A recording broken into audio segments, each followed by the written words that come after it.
It is my distinct pleasure, as always, to bid you welcome to this lecture in the Ancient Adornment lecture series.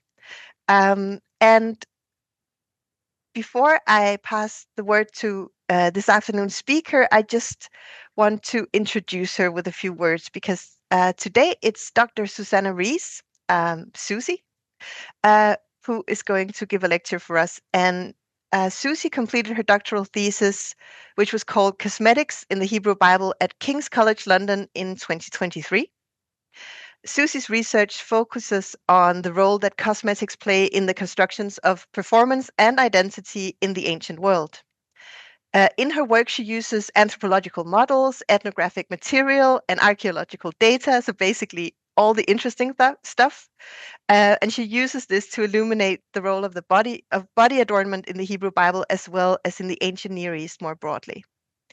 I've picked two publications that I wanted to mention to you today because I think they'll be of particular interest to those of you attending this lecture. One is published in 2022 in an edited volume called Dress Hermeneutics and the Hebrew Bible, Let Your Garments Always Be Bright, edited by Tony Finizis and published by T&T Clark. And Susie's contribution is called Women Rule Over Them, Dressing for an Inverted World in Isaiah chapter 3. And another one, which is on jewelry, a different kind of body adornment, published in 2021 in the journal Biblical Interpretation. And the title of that article is The Netzim and Navigating Power Structures, a discussion of a particular kind of jewelry mentioned, I think, 7 times in the Hebrew Bible, and how we can interpret that. So those two publications come very much recommended if you'd like to read up on Susie's work after today. And the title of Susie's talk today is Eye Paints in the Hebrew Bible, Looking for Meaning. And Susie, thank you so much for agreeing to give this lecture. We're really looking forward to it. And the floor is yours. And then I'm going to put a pin in you so that we can all see you all the time. Thank you so much for what an incredibly warm welcome. And I can only hope I live up to that. Can everybody see the slides okay? I have to confess, I'm not a Zoom brilliant. I can see nodding. We love it. Yeah. Fantastic. Well, thank you so much for having me. Good morning or good afternoon, depending on where you're joining us from. As Anna very kindly mentioned in that introduction, I finished my PhD a couple of years ago, and it looked at the way that cosmetics are described in the Hebrew Bible and compared and contrasted the narrative and the story that's presented there with the archaeological record and what that can tell us. Now, as some of you on this call will know, the greatest challenge of studying a PhD is not doing the research itself. It's not even having to go in and defend it in the Viva. It is having to explain to your friends and family what it is that you are actually researching, or at least it was in my part. Maybe that says more about my friends and family than anything else. But I would, whenever I delivered that elevator pitch to my friends and family, I'd tell them I'd be studying lots of different cosmetic products, oils, perfumes, dyes used to colour the hair, pigments used to colour the lips and cheeks, and eyeliner. And every time I delivered that pitch, people would pause, and then one of the first questions I would always get asked was, did they really wear that big catwing eyeliner star eyeliner? And it's really got me thinking since I finished about why are people so interested in eyeliner, and why is that ancient Near Eastern kohl-rimmed eye really kind of stuck in the public imagination? And I think some of the reason for that is it has this long history. Hopefully that has changed the slides. Brilliant. Events like the translation of the Rosetta Stone and the excavation of Nimrod and Nineveh in the 19th century marked this explosion of interest in Egypt and the ancient Near East, and it's further kind of sparked that interest with things like the discovery of Tutankhamun's tomb in 1922, and it really begins this period of intense Orientalist fascination with all things Egypt and ancient Near Eastern, and cosmetics are no exception to that, and in particular eyeliner. On the left is an article from Vogue from 1923, which is called The Coal Pots of Egypt. And in it, we are invited to imagine Ankh-Senamun as she prepares and dresses for her day. And I will, with your permission, read you a little portion that's come from that article. In cunning pots of pale porphyry reposes the antimony preparation known as kohl. This black cosmetic, applied to the rims of the eyelids with a pointed reed, increases the size and brilliance of the queen's eyes till they shine like polished agates. It was this same wicked kohl, cunningly used by Cleopatra, which, added to the dulcet tones of her famous voice, ensnared the valiant Antony's will. The conqueror became the willing slave. All kinds of interesting, shall we say, in the truly British sense of the word. And on the right here, we have an advert from Revlon, which launched a new product called Sphinx Eyes, which was designed to coincide with Elizabeth Taylor's portrayal of Cleopatra in the 1963 film. So I think this relationship between eyeliner, the exotic other, dangerous female sexuality has become firmly cemented in popular imagination, and it's kind of been reiterated through products and fashion magazines since the 20s and 30s for us. Interestingly, when I was looking to try and find some of these examples in newspaper archives, I found examples from 2016, 2020 talking about it, talking about cosmetics, and often there'll be a reference to the fact that eyeliner and mascara first originated in ancient Egypt. And perhaps as a result of this, studies on the history and social anthropology of cosmetics outside of the field of biblical studies and tend to devote a disproportionate amount of space to biblical's discussions of the significance of eye paints. And this is despite the fact that eye paints are only mentioned 4 times in the entirety of the Hebrew Bible. We've got Jezebel in 2 Kings 9. We've got the personified sisters in Ezekiel 23:40. We've got personified Jerusalem in 4:30, and a possible further somewhat obscure reference to the description of the daughters of Zion in Isaiah 3:16, but that's highly contentious and does depend on how you translate what is a really quite difficult text. So the attestation of eye paints in the Hebrew Bible has this really slim textual basis, but these studies tend to go on to extrapolate from biblical texts to make sweeping claims. Oh, come on, there we go. Sweeping claims about the history of cosmetic use more broadly. So the first quote is taken from Robert Brain, who's a social anthropologist who wrote one of the first books around pure monographs on the anthropology of cosmetics. And in it, he's explaining why cosmetics had been overlooked up until his monograph, he argues, for serious study. And he says, what was the reason for this stubborn prejudice against the body arts? Since biblical times, the painted faces have been an affront to morals in the case of women, or to our idea of masculinity if men paint. Jeremiah 4:30 associates paint with whores. Ever since, Puritan attitudes have coexisted with an invincible urge to paint and transform God's work. Even the free and easy Greeks had a stern attitude to face painting. Some fairly interesting understanding of classics there. But even in sort of more recent and more modern articles on beauty, we find a similar kind of narrative that's being constructed. This quote is taken from Anthony Sinnott, who's a sociologist, writing about beauty.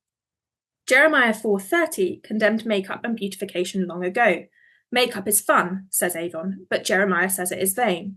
The difference epitomizes not only different attitudes towards the face and the body, but also different philosophies of life, fun or the service of God. The two alternatives are seen, at least by Jeremiah, as mutually exclusive. This negative attitude persisted in Christendom. And the import of these assertions seems to be that since time immemorial, cosmetics have been the preserve of this dangerous femme fatale. And we find this assumption replicated in archaeological studies. So, for instance, Avram Faust and Adi Ehrlich argue that the coal sticks and perfume that were recovered at Khirbet Rassam, combined with the general lack of evidence for what they called, quote, typical feminine activities, close quote, suggested that there must have been prostitutes at the site. And this has rightfully been challenged elsewhere, but we do see this sort of inextricable connection being made between coal, eyeliner, and dangerous or subversive female sexuality. And this afternoon, I'd really like to kind of attempt to peel back some of these layers and explore some of the artefactual and iconographic evidence of the use of eye paints in a culture that gave rise to the Hebrew Bible. I'm going to hope to persuade you that rather than being the preserver of the femme fatale, it's likely that eye paints were used both by men and women, and that whilst eye paints and cosmetics can and were used for beautification, the significance of cosmetics expands far beyond female beautification and sexuality. And I think that by focusing exclusively on the trope of the femme fatale, we lose sight of a much more nuanced, complex picture And that's something that I hope to explore with you with Jeremiah 4:30 specifically. I should also probably signal at the outset, I'm by no means the first person to make this observation, and I'm here building on the work of people like Francesca Stavrakopoulou, Annette Reed, and Laura Quick, who all explore and interpret eye paints as something that exists within their own complex concerning the gaze that they draw, the power of sight, the evil eye, and apotropaic concerns. But to turn briefly to the artefactual evidence, we've got quite a lot of evidence of the use of eye paints, both within Israel and Judah and also within the ancient Near East more broadly. On the far left on the slide, you can see what is sometimes referred to as a coal tube. On the far right, coal sticks. Coal sticks have been found made of bronze, which was a very popular medium, but also bone, often incised with decoration. And then we have a few later examples of coal sticks made of glass and very few of wood. There is some debate about whether these were used for coal, as with all things archaeology. Unfortunately, they didn't come sort of ready labeled for us. Some people have argued that they might have been contained spices rather than makeup.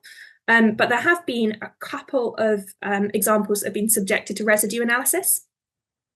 So there was a coal tube found in tomb 260 at Lachish, and they conducted some analysis of that, and it's held manganese dioxide, which is an ingredient that is used in coal. And similarly, I mentioned earlier that we had found wooden coal sticks. We found 2 complete wooden coal tubes, one of them with a coal stick in situ in that tube, which seemed to have some sort of greyish substance inside in Second Temple period tombs in Ein Gedi. And that greyish substance was tested, and it was found to contain a high percentage of lead, roughly 60 to 80%, some plaster, around 30%, and traces of sulfur.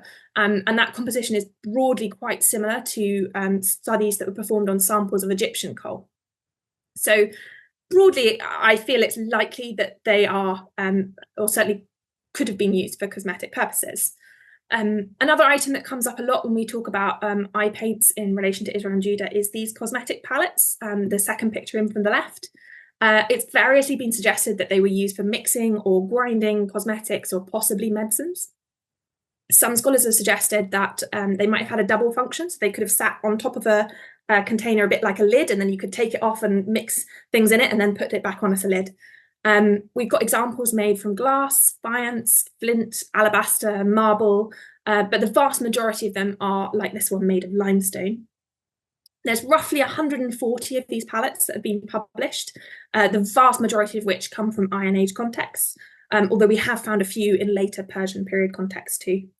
The vast majority of them are distributed through the confines of what was ancient Israel and Judah. Most of them have been unearthed in urban contexts, so either in ordinary houses or open spaces, but there are a few that have been found in tombs. And when we look at the associated grave goods that they were found with, they don't seem to have been prestige goods, and they appear to have been widespread and used by those who were non-elite as well as higher status individuals, and possibly also used by both genders, although all of this to caveat all of the difficult challenges that are often found with interpreting grave goods. They broadly fall into 3 different categories based on the decoration around the edges. There are those that have plain rims. There are those that are incised, so sort of scratched in with geometric decorations. And then there are those that have drilled dot decorations, a bit like this one pictured. Some of them have a combination of those. The decorative motifs are often embellished with either inlay or some form of coloured pigment. And this is where a great deal of debate comes in. As to whether that is decorative or whether that colouring is from staining from the cosmetics, if cosmetics were used for them. There has been some pushback on that, particularly around the central depression, where often it's in the edges, the colour inlay is in the edges rather than in that central depression. And so kind of crux of that argument is, if there isn't as much colouring in the central depression, is that because they weren't being used and it is in fact decorative? So by no means certain in terms of its identification. Laura Quick, in particular, has argued that the drill dot decoration on the rims of these palettes might reflect a kind of stylized eye, and may represent that it had an apotropaic function, a bit like kind of an amulet to ward off the evil eye. There is a wealth of evidence that attests the use of apotropaic amulets in ancient Israel and Judah. The Hebrew Bible alludes to amulets which are worn on the body, as well as being displayed at the threshold to the home, on windows or doors. And we have found amulets shaped like eyes. There's a really famous example from Akib, I think it is, from the 8th century, 7th century BCE. So whilst it can't be proved either way, there is some grounds for kind of thinking for Laura's argument there. That association with apotropaism and cosmetics doesn't just sit with this palette. The third image from the left, this stone coal box, it's sort of a rectangular box. It dates to the latter half of the 9th century BCE. And there are 6 holes drilled into the top. You can sort of see from the photo there. And in those holes, there is some pigment and residue, which was likely cosmetic. And it's thought that the coal stick would have gone into the top of the box, similar to those coal tubes. What's particularly special about this example is that it has an Aramaic magico-medical incantation on it. It's was unearthed at Samal, and the inscription describes the seizure of a threatening creature called the Devourer. But what's really interesting for our purposes is that it identifies its owner as Rahim, son of Shadadan. So we have here a male owner, or possibly a male owner, certainly that it's had his name inscribed on a coal box. Moving on to some iconographic evidence. On the left-hand side, this image here is the umboss, which I learned during my PhD is a fancy word for the hinge of a shell. We have a lot of examples of shells used as cosmetic containers, particularly in the 6th and 7th centuries BCE. And it's not uncommon for them to be carved with a face. And as you can see from this example, the eyes are quite stylized. They look as if they've almost been ringed. It's always really difficult to interpret sort of stylized artistic representations, whether that is intended to represent some form of cosmetic or whether it's just a beauty ideal. But even if it is a beauty ideal, it's not unrealistic, I think, to think that perhaps that might be something that individuals might have tried to replicate using cosmetics. On the right-hand side, you can see fragments of the faces of a bearded man and a non-bearded figure who has variously been identified either as a woman or a youth. Unfortunately, it is quite fragmentary, so it's quite hard for us to tell. These were likely originally attached to some form of stand. It dates to the 9th century BCE and was made using layers of clay. The faces are burnished red, while the hair on the beard, eyebrows and eyelashes are all painted black. And again, you can see that sort of almost stylized ring around the eye, which Laura Quicker suggested might represent the use of coal. Again, all of the challenges, but it's really interesting, I think, here to find a bearded male alongside that inscriptional evidence of Rahim, son of Shadan, that suggests that coal was used by both men and women. So how does this apply to the Hebrew Bible? I'm going to step back a moment and go back to Jeremiah 4:30, but I promise it will circle back to that iconographic and archaeological evidence. In Jeremiah 4:30, the daughters of Zion's use of eye paint is frequently read as this last-ditch attempt to flirt their way out of impending doom. For instance, in one commentary, James Gailey argues, quote, "She beautifies herself with eye paint and ornaments in a last desperate effort to preserve her life by offering herself to her enemies," close quote. Similarly, Leslie Allen argues, quote, that it is too late for manipulative overtures of conciliation, illustrated by attractive dress, jewelry, and eye makeup, close quote. And here too, I think there is a certain moralizing dismissal of women's use of cosmetics as self-serving and manipulative, and perhaps a vulnerability, at least, of the commentators to accept the value judgments that are perhaps contained within the biblical text. And I don't think it says anything particularly new to say that the standards of gender equality in the ancient world don't live up to ours. But I think focusing on that maybe distracts us from some more interesting questions. And I think particularly thinking beyond how eye paints might have been used beyond seduction. And I think in this text, there's a really interesting question that I think when we start to move beyond the idea of the femme fatale, it can really help us unpack. And something that a lot of people have commented on in this text is that the verb used to paint the eyes is really unusual. We have here kara, which is usually translated as to tear or to rend. And here in Jeremiah 4:30, it's used to apply to the act of putting on eye paint. This is the only example we have in the Hebrew Bible. Admittedly, it is a slim textual basis altogether, but elsewhere in 2 Kings 9, when we're talking about Jezebel, we have Shem, to put on. In Ezekiel 23, we have Kahal. If indeed we interpret Isaiah 3, which I personally am a little on the fence about, we have Shakar. So it's the only instance of Kara, and it is quite odd. And we see in the later translations, in the Targum, in the Septuagint, it does cause later interpreters some pause for thought as well. Now, there are a couple of different ways of going about explaining this slightly weird verb use. One is through comparison to ancient Near Eastern texts. There is an old short Babylonian incantation. It's quite obscure, but it seems to have a similar verb or possible cognitive or at least semantic valence similarities with this verb salam di in Akkadian.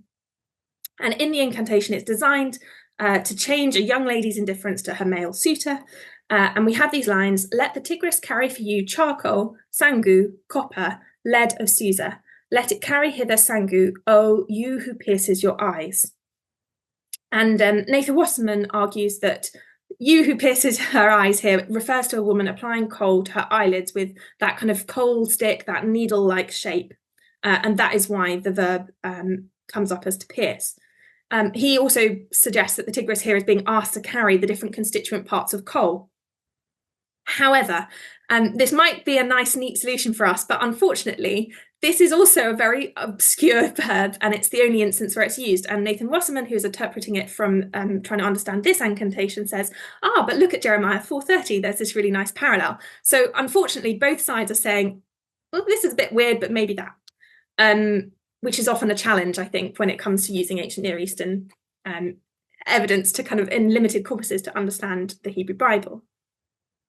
So if we don't use an ancient Near Eastern comparison to understand this weird verb, a different way to look at it is, and one that comes up quite a lot in the commentaries, is to think about it through perhaps the lens of the femme fatale coming in again, to tear wide, to open, to enlarge. William Holiday, in his commentary, points out that the same verb is used in Jeremiah 22:14 to refer to enlarging windows, and suggests that there's an association here between the eyes and the windows. He points out that this has a striking parallel with 2 Kings 9 with Jezebel, who prepares her hair, puts on her eyeliner, stands at the window to meet Jehu. He then, however, goes on to say that this is because windows are associated with women whose sexuality is perhaps somewhat in question, and points to the figure of Rahab in 2 Joshua, the strange woman in Proverbs 7, and somewhat surprisingly, at least to my mind, Sisera's mother in Judges 5. He also then goes on to say that the violent connotation of the verb sort of projects this sense of negative, the way in which you're ruining yourself with makeup, that you, quote, tear your eyes out with paint, thereby ruining them.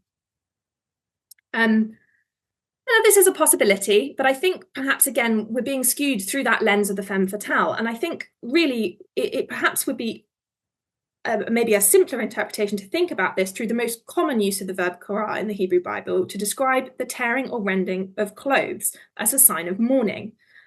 This motif is hardly out of place in Jeremiah 4. We're told just a few verses earlier that heaven and earth will mourn in verse 28. The wearer is referred to as desolate one, and the lovers despise her and seek her life in verse 30. We're told that they're in excruciating pain and they are faint before murderers in verse 31. And in the face of all that devastation and destruction, perhaps mourning would not only be an appropriate, but possibly also an expected response. Indeed, the practice of tearing at the eyes in the mourning ritual is attested in the Sumerian myth, the descent of Inanna to the underworld, where she commands her servant to lacerate your eyes for me, which he does obediently do to mourn her death. Although we do find instances of tearing and cutting the skin and body more generally as part of mourning rituals, as well as repeated injunctions against the practice in the Hebrew Bible, there is no other mention in the Hebrew Bible of tearing the eyes as part of mourning rituals.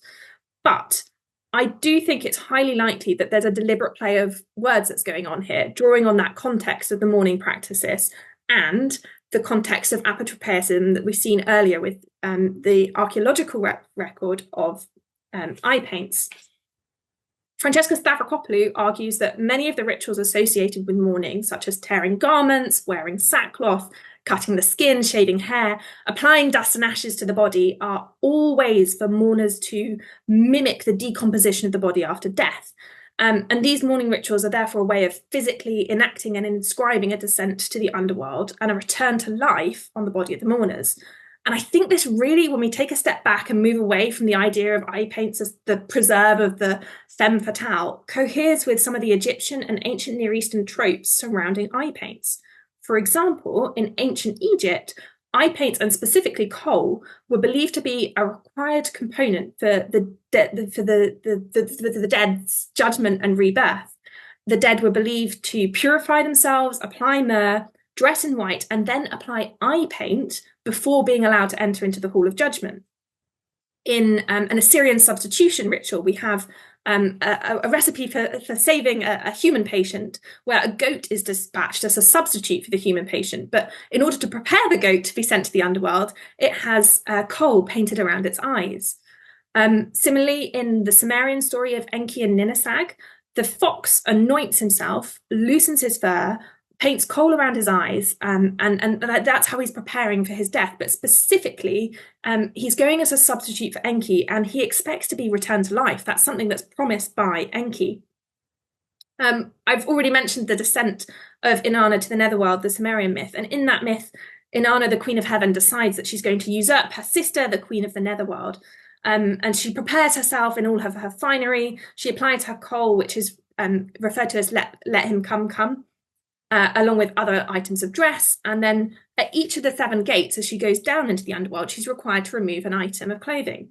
However, what's really interesting is that of all of the items that are listed that she puts on to prepare for the underworld, the one that is never mentioned as being removed is her eye paint. A lot of commentators explicitly say, oh, well, this is either a textual error or that it's something that we should just assume has happened, but it never comes up in the text that her eye paint is removed. And it's really interesting that the gaze really plays such a strong role in that myth. So when she reaches the underworld and confronts her sister, she's naked, and the 7 judges render a decision against her. And they say, quote, they looked at her, it was the look of death. And it's that which, at that point, she turns into a corpse and is hung from a nail on the wall. When she eventually returns to the land of living and seeks out her lover Dumuzi, her consort, she finds him dressed in finery rather than mourning her death. And she decides that she's going to send him as a substitute to the netherworld for her. But in order to do so, she looked at him, and it was the look of death. And that is the point at which he is sent to the underworld. So to me, my mind, it seems really significant, therefore, that she paints her eyes before she descends into the netherworld and then does not remove that eye paint for the rest of the narrative, and that it's subsequently her gaze that dispatches her lover to the underworld in her place. So it seems that eye paint here is associated not only with death and mortal peril, but also with some elements of restoration to life and rebirth. That's not to deny the sexual overtones in Jeremiah 4:30. We're explicitly told that they're put on as in an attempt for beautification are in vain, and we find the use of the verb of the noun the lovers in plural form, which definitely seems to point to some socially stigmatized sexual behavior. But I think we miss some of the other nuances that might be there in the text, and we only read it through that prism of the dangerous sexuality. And I think what supports this is that Jeremiah 4:30 describes a whole assemblage of dress. It's not just the eye paint. The items of dress include the scarlet colour of her robes, and that is sometimes described as being an indication of in some extreme cases, quote, sex work. But elsewhere, scarlet is associated in positive tones. In Proverbs 31:21, the woman of valour does not worry about the snow because all of her household is clothed in scarlet.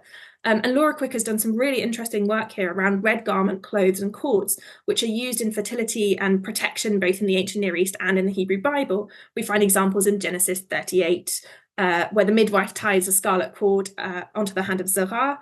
And similarly, there's a plethora of examples of Mesopotamian birthing rituals that involve red cords. And arguably, a similar kind of apotropaic function may lie behind the descriptions of the daughters of Zion in Jeremiah 4:30. I think it's really interesting that 4:31, again, we immediately have that comparison of the woman in labor. The second example of red clothing comes up in 2 Samuel 1:24. And the dresses, it's not only did the Saul clothe the daughters of Israel in scarlet, but also with ornaments of gold. And these two passages of text, and I'm really interested if anyone can correct me, I'd love to know. But as far as I found, these are the only two instances where Adi ornaments come in construct with gold in the Hebrew Bible. And the scarlet and gold ornaments seem to carry no connotation of sexual impropriety in 2 Samuel 1:24. It's a way of commemorating the prosperity of Saul's reign. The daughters of Israel called to weep over the king who brought them precious booty. Here, these items signal wealth and success. And I think it's also really notable that this text is a part of a funeral lament. So I think Jeremiah 4:30 is playing with these interesting images of death, life, rebirth, mourning, prosperity, success, sexual impropriety all together. And I think that possibly supports an element that may underpin an intertextual link here. Far from sex work and sexual immorality more broadly, the motifs play perhaps a protection, fertility, prosperity, and mourning. And I think we should read the eye paints as part of that assemblage. They are undoubtedly, at least in part, linked to stigmatized sexual behavior. And I think I don't want to overplay my argument here in any way, but I think they're also drawing on a constellation of other associations, including death, the underworld, mourning, return to life, fertility, and protection. And I think that particularly that use of the verb kora, to tear, to rend, strongly points to a mourning context here. And I think by focusing purely on stigmatized sexual behavior in Jeremiah 4:30, we overlook this elaborate network of meanings. So, pulling all of this back and taking a step back for a moment, I think it's undeniable that eye paints were used for beautification, but I think the archaeological, iconographic, and epigraphic evidence discussed shows that eye paints were likely used by men as well as women, and therefore that we should not inherently or automatically associate them with the femme fatale figure. I think a body of ancient Near Eastern and Egyptian texts seem to point to the use of eye paints in descent to return to the underworld narratives, in substitution rituals, and also in rebirth in the afterlife.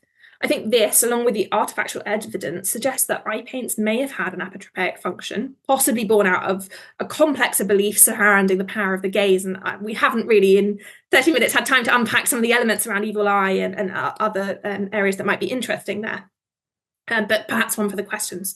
The use of eye paints express complex questions about the role of the viewer and the viewed body, and read against this interesting backdrop, some nuances to these texts emerge. And I also think, to pause a moment and bring us back to these images from the 20s and 30s, however dated they may be, I think the import of these readings cannot be separated from their consequences. The attitude towards cosmetics, and particularly women's use of them, and although we haven't kind of unpacked it again in these 30 minutes, the racialized tones often in which they're used has a wide-reaching effect throughout history and into the modern world, and the way in which we talk about women's bodies, the performance of gender, and racial identity today. I will pause there for breath, and thank you so much for listening to me. I'm really looking forward to your questions. As soon as I work out how to stop sharing my screen. Thank you so much, Susie. And I hope you all join me in thanking Susie for her talk, either with real hands or Zoom hands. But thank you so much. This was wonderful, and we have plenty of time for questions and discussion. So please, if you have a question or a comment, either raise your hand or send me a note in the chat, and we can go. Roseanne, please go ahead. Thank you. That was so fascinating, and I have so many things that I know I'll keep thinking about for longer. But just one thing that immediately occurred to me that I don't know if this could support your argument or if it's just a bit too random. But anyway, it could be interesting. You mentioned Jeremiah 22:14 as a verse that uses that same verb, right? Kara, but in that case with the windows. And in that same verse, there's also the mention of the smearing of the red paint on the walls. So it's talking about the king who builds his palace, right? And he's not being righteous because the poor people are suffering. So he like tears open the windows and paints the walls with this red color, which is called sharsha. And I looked into this a little bit when I was writing about Ezekiel, because that's also the red color that the Babylonians wear, right, in Ezekiel. And what I found, at least, was, and maybe you already know this well, but in Mesopotamian tradition, it's like a reddish substance that's like often rubbed on things for apotropaic purposes. So I don't know, maybe that just could be like another little point of connection to support your argument that you have here. Something with tearing windows and smearing some kind of apotropaic color, and it's red as well. So that was it. I absolutely love that. It's such because something I ended up cutting out of this paper for time reasons is that there's also a body of kind of dedication ceremonies for temples in Akkadian texts where they put coal on the temple. And we also have a slightly weird use of the term puk in, I think it's Isaiah 54:11, about setting stones in mortar. Which there's a Pesher in Qumran that talks about, that interprets it in terms of he set all Israel around his eye like mascara around his eye. So there's some, and I've never quite been able to put my finger on it, because I do think there's something about kind of temples and buildings being treated as physical bodies and having cosmetics applied to them, and I've never quite been able to marshal it into a neat argument. So that's definitely going to go onto my notebook of elements to play with there.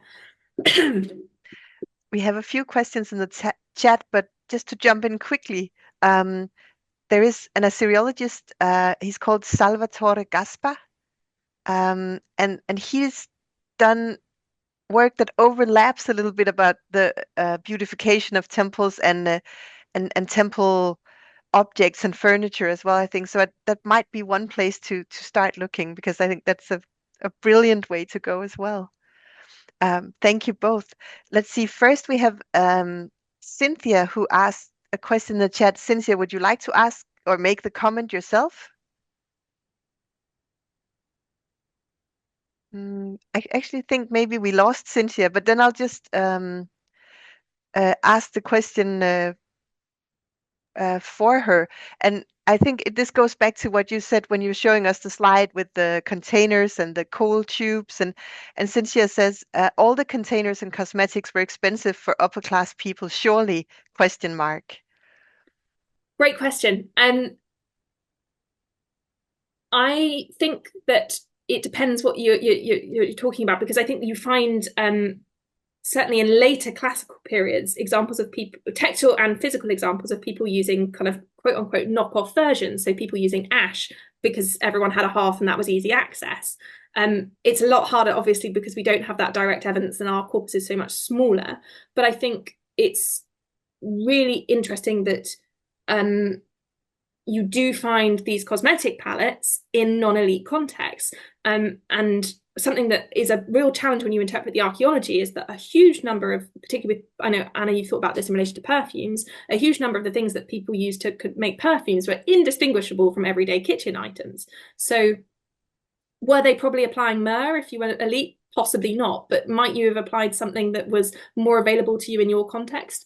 I think probably likely, and I think definitely borne out.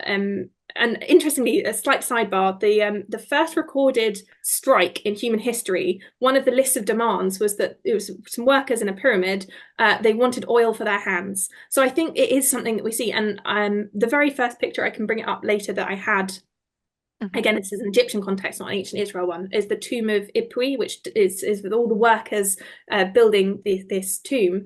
And it's a worker that's having coal applied to his eyes. So I think, were they using the high end, I don't know what I'm afraid I'm not fashionable enough to know what the Fenty or, the modern equivalent is. Possibly not. But were they using their own, Superdrug knockoff version? I think probably likely.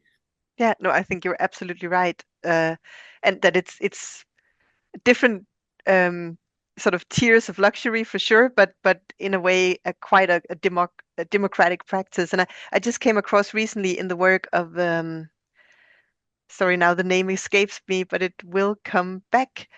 But some work on Neo-Assyrian temples where juniper and juniper bark is used as a fumigation. And of course, compared to myrrh and Boswellia sacra, frankincense, that would have been much more affordable and easier to come across.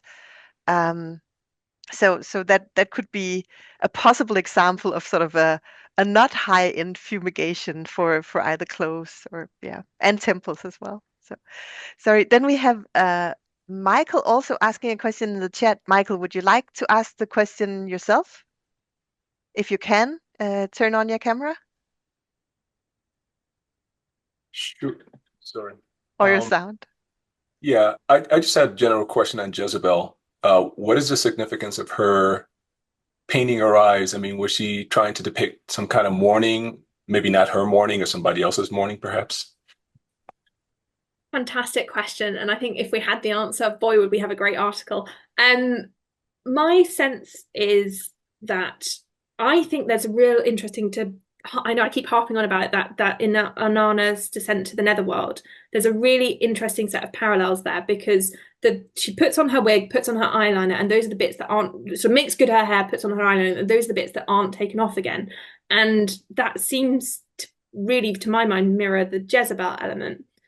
Francesca Stavrokopoulou has written a really good article, and I want to call it something like Making Bodies, but I might be wrong with the title. I can email Anna if I've a copy, if you'd like a copy, Michael, who talks about it in terms of sort of evil eye and apotropeism, and kind of trying to protect that boundary and that element of being at the window, which is this liminal space, and a space that's often guarded from kind of negative things by amulets.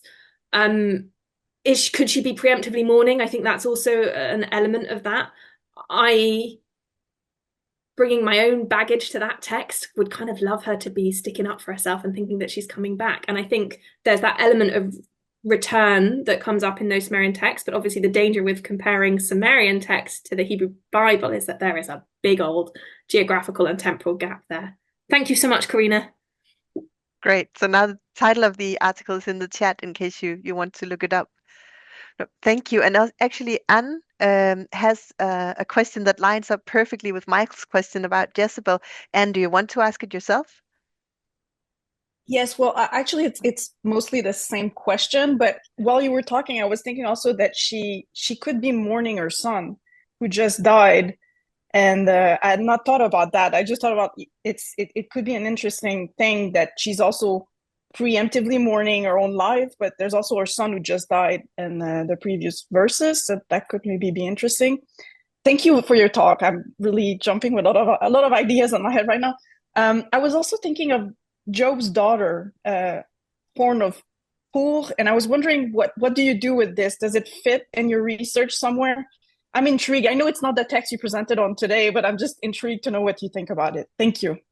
Oh, great question. And I wish I had something really good to do with it, other than to say, I think it supports the argument that it's not we're in this really tough space, I think, with the text that we've got, because the text that we have that describe Puch are women who are on the receiving end of some disopprobrium from the biblical writers. So we haven't got very many examples. So it's a bit, in many ways, I go out a little bit on a limb by saying we can't solely read it through this lens. But Keren Hapuch is a really good example of someone that is, if not aspirational, then certainly someone that is considered praiseworthy, or at least within the structures of Job being praiseworthy, and therefore she is. And her name derives from that. And I think naming is obviously very important in the Hebrew Bible. We get sort of foreshadowing with how names are used. When I was trying to write my thesis, played with it a lot and didn't really get anywhere with it. But a lot of commentators that talk on that passage talk about it as being like almost a foreshadowing of the fact that she's going to be really beautiful, and therefore isn't Job so blessed. But beyond sort of saying, I think it adds to the evidence that cosmetics were not seen as this thing that was automatically terrible. It was how they were being used. Sorry, that's a bit of a rambly and non-answer. Oh, that's great. Thank you. Thank you. Karina, please go ahead. Oh, you're on mute still. Sorry, thank you. Thank you so much for your talk. It was so interesting. And I just thought on kind of following the link with apotropaic functions and temples, whether you've had a look at the Uruk temple has these eye idols.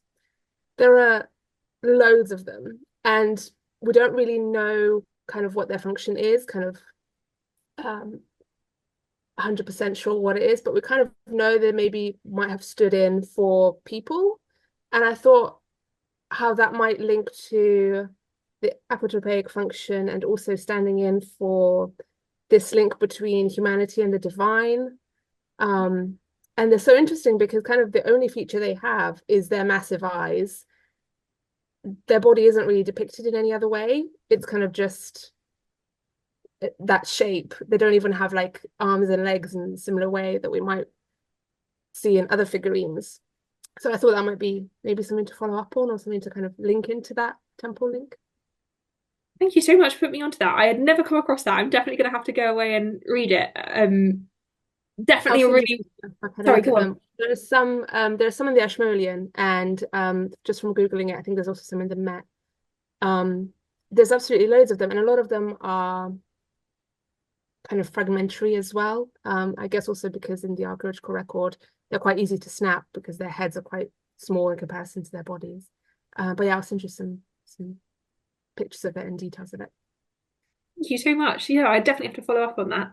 I think also something that I didn't really touch on in the talk, but is another area to think about a little bit is what is the significance of eyes and sight. And I think often we decorate a bit of the body, there's a piece going on there around gaze and something more a little bit to be unpacked. So that definitely aligns with that. Thank you so much. Thank you.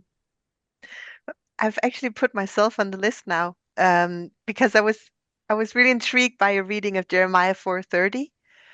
And it made me think. And I think with the morning reading that you present to me also makes a lot of sense because one aspect of the morning procedure might be, as Francesca says, to sort of imitate the journey of the dead or the transition of the dead. But I think there's also a very strong connotation in morning ritual, which is not contradicting the other one, but sort of overlapping with it, which is inverting normalcy. So you get very good descriptions of that in the books of Samuel when David is performing a penitentiary mourning, or rather mourning to sway. So it's still a morning ritual, but it's mourning to sway Yahweh's mind to save the child that's fallen ill. So there he also inverts his regular grooming routine. He doesn't anoint himself. He doesn't wash. He doesn't dress. So I think so that would fit in as well. That rather than applying your makeup and your cosmetics in a way that would sort of be a regular grooming routine, then you do it wrong or you tear it off instead. So that inversion of the normal situation. But I tried to find a copy of the Hebrew text without disrupting Zoom, and I didn't quite manage. So this may be a really stupid question, but I was just thinking the way you read for Jeremiah 4:30. If we sort of end the verse after kara and then instead read with paint as part of the next section of the verse, so with paint you beautify yourself, or do you need the paint with kara in your reading? Does it make sense? Really good question. Yeah, it absolutely does. I'd have to get a copy up of the Hebrew text that I interrupted you to think about it a bit more. But we have to look at that later because I was thinking that if you could sort of switch the paint bit to the next bit of the verse, then it would make the kara even better in a way that you're sort of tearing away at your eyes, smothering the makeup that's already there. Or I love that as a reading. I'm gonna have to go back and look more closely. The other thing that was striking me as you were talking about inversion is that to what extent is that passage with the description of the mourners at Saul's funeral? It's an inversion of that as well, right? Like it's these women who have lovers and are conducting sexually illicit immoral behavior who are wearing red and gold ornaments, which elsewhere are associated with success, prosperity, good kingship and leadership, and it's this inversion into this disastrous situation. Absolutely, yeah. And there is actually a book by Anderson. It's called weeping and laughter, I think, in the Hebrew Bible, it's not new. It's maybe 30, 40 years old. But it's a good one in a way because he traces it's a small, elegant book that sort of focuses on the themes of inversion and how joy and ritualized feasting and displays of joy and celebration are the opposite, the societal, the symbolic, and the ritual opposite of mourning and grieving, and how they rule each other out and has to be sort of kept away from one another. And I think his investigation of that sort of lends strength um, to the inversion that then goes on in the prophetic text because it becomes even more provoking and shocking in a way when you describe it in that way, considering that they're really polar opposites and dichotomies. That's so interesting. And I might be pushing this as an analogy too far, but oil in sort of feasting, you often drink your wine and then you apply your oil to anoint yourself. But there's also that element of that in the kind of, I mean, however you interpret it, the death meal or in mourning context where you have similar descriptions of people doing the same things, which are normally a joyous celebration, but you're anointing your oil kind of as part of that. Absolutely, that makes sense. But no, sorry, now I'm just sitting on the conversation. Joe, please go ahead. Thank you very much. Yeah, just off the back of that, actually, I think, um, have you thought of any connection between ashes on the head for mourning and then painting of the eyes? They seem like quite similar, especially if you're talking about cheaper versions of painting the eyelids. I've also got a bunch of references for you that you may already have from Second Temple and pseudepigraphal things, if that's helpful. But Philo on eye paint and Odes of Solomon and First Enoch, which are doing all kinds of very odd things. But Philo associates eye paint with men, at least kind of in two, maybe three of the four instances, and the other time with pleasure is personified coming with paint on her eyes. So he seems very unkeen on people painting their eyes, but that's par for the course with him. But thank you. Yeah, do you want to comment on the ashes and material? As you were just saying it, something that jumped into my mind, and you might be the best placed person to talk about this in a later context, is that something that came up when I was looking at the murex on the hair and the purple hair in Songs of Songs is whether or not that could be purple dye. And I went down a bit of a rabbit hole when I was researching my thesis about was murex ever applied not just to clothes but to people? And we do have some in later Greco-Roman texts, but particularly of crushed shells and the ashes being put into hair. So I wonder if there's any element of that, but I have never found any evidence of it much earlier than the Greco-Roman period. So I'm going to put you back on the spot, Joe. Sorry. Lovely to see you and sorry to be. Thank you. It's just a really fascinating paper. So thanks for all the thought-provoking information and insights. Thank you. But Joe, do you think Josephus's stance on this may be influenced quite a bit by Roman culture because they certainly had issues? So it's also Philo. I haven't found anything Josephus particularly on it, but it'd be interesting to see what he does with the Jezebel narrative. But Philo would be interesting because he's in Hellenized Egypt. So what's going on there? It's also perhaps this seems to be in his earlier material, so perhaps before he's been over to Rome. So I don't know, but yeah, I would think of him as quite reactive. So these are things he's seeing around him. So clearly the norm is that people are wearing them for all kinds of different reasons. And it is striking that he's, at least in two of these, he's interested in men doing it, specifically men. Mm. So there's probably some constructions of masculinity going on there as well. Yeah. True, for sure. Yeah, because I was looking a little bit on Ovid, and Ovid's sort of position on makeup for both men and women, but he and then and there seems to develop this idea in Roman society that it's whoever adopts eye paint as a man adopts Eastern customs, and it's not really manly, and it's problematic. So there's some kind of yeah, minimalist, a simplistic ideal that blends into ideas of Roman masculinity at some point. which, yeah, but so interesting, really, really interesting. But sorry, there was a question in the chat about the author of the book on weeping and laughter, and I'm pretty sure the first name is Gary, and then it's Anderson as the last name. But I may be wrong about the first name, but definitely Anderson. But no, we have time for one or two comments and questions still, if someone would like to ask or make a comment. I have another question. I'm sorry, but it was just you presented those materials to us so well with the coal sticks and the tubes and the boxes, and I know it's almost impossible to say anything about it, but have you been able to get an impression of what the materiality of coal would have been?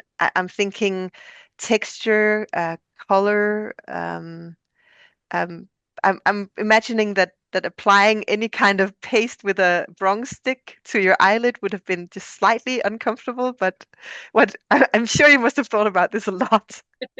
And the honest answer is it's quite hard to know because the very limited residue we have is obviously several thousand years old and is in a quite kind of dried out texture. Whether it would have been had elements added to it, there's a very interesting, and I can't temporarily remember the name, so I might have to send it to, if anyone's interested afterwards. Narrative text from Egypt about a wife who really doesn't like her brother-in-law, so she decides to pretend that he's beaten her, and she does this by putting coal on her body to simulate bruises. And then there's a sort of text that carries on from there. But I think that's sort of kind of pasty element to my mind suggests that. One thing I did think when I was writing this about the kind of Kara to prick to poke to pierce is for anyone that's ever poked themselves in the eye with a mascara wand, I cannot imagine that using one of those kind of spoon-like instruments was easy or pleasant. So in terms of that materiality, I think that probably was a little uncomfortable. But I also think it's always quite tricky to think about constructions of what's comfort and ease of use now compared to then, because if you were doing it every day, perhaps that wouldn't be. And I think traditional coal used in Iran and things like that is done with what looks like, to all intents and purposes, a bit like a sort of toothpick that's then you sort of blink on. So yeah, some interesting elements there. I'm not sure I answered that question very well.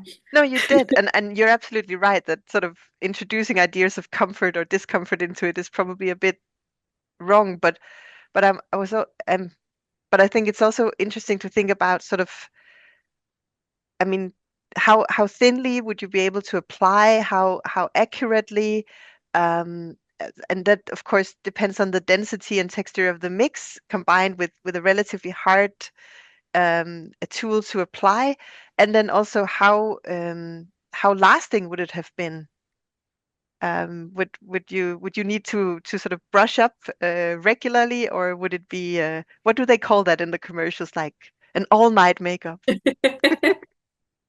And how easy it is to wash and remove, I suppose, as well, and the extent to which that we think of, you've got to take all your makeup off at the end of the day, and is that an expectation there, or do you just kind of keep going with what you've got? Yeah, no, exactly. Because when you look at the iconography, it looks incredibly neat, like the best placed makeup in the world. But of course, then there's, like with commercials, there is also reality. So thank you so much, Susie, for your excellent talk and sort of making our heads explode a little bit in the very best way possible. And thank you, and have a lovely weekend. And please join me in thanking Susie. Thank you so much for such a rich conversation as well. I've got so many notes to take away with me. Thank you.